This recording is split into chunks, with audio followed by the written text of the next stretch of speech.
In a small town called Eastville, there was an old abandoned house known as the House of Torment.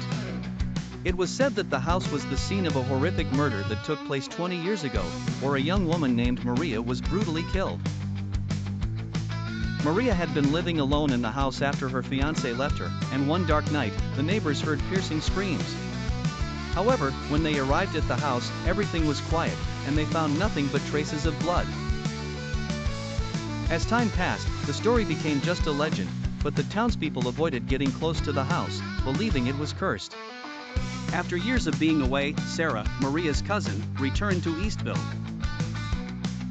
Sarah had heard about her aunt's tragic story and was determined to uncover the truth behind the murder. She felt drawn to the abandoned house, lured by mysterious sounds coming from within. She longed to find evidence that would shed light on what had happened that fateful night. One night, gathering her courage, she entered the house. The air was thick with the smell of mildew, and the lights began to flicker. The walls were adorned with strange scratches and incomprehensible words. As she wandered, she felt an unsettling presence following her, but there was no one in sight. While exploring the upstairs, she found a locked room. After several attempts, she managed to open the door. The room was filled with old photographs, including one of Maria during her happy days. But among the pictures, she found something strange. There was an old diary, and when she opened it, she discovered terrifying details about Maria's life. The diary was filled with feelings of loneliness and fear. Maria wrote about someone watching her, making her feel unsafe. She sensed that her life was in danger and penned about dark dreams haunting her. As Sarah read, she felt something move behind her, and when she turned around, she saw a dark shadow disappearing into the darkness. Feeling frightened, Sarah was determined to uncover the truth. She returned to the town and asked some locals about that night. She discovered that there were rumors about a strange man who had been visiting Maria before her murder. It was believed that he was obsessed with her, but he was never caught.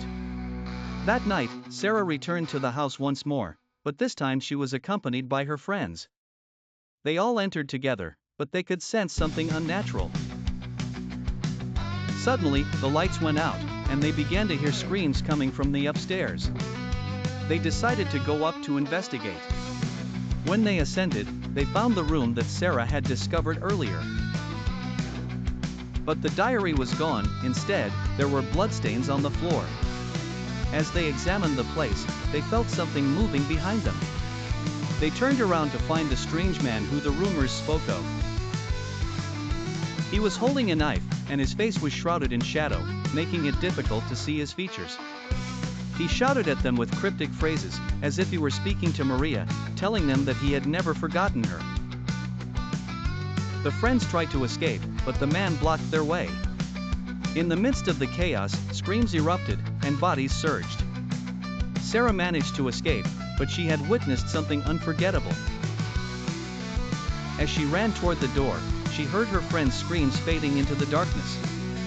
She realized that something horrific had happened. When she got out of the house, she understood that the shadows that had been haunting her were not just figments of her imagination.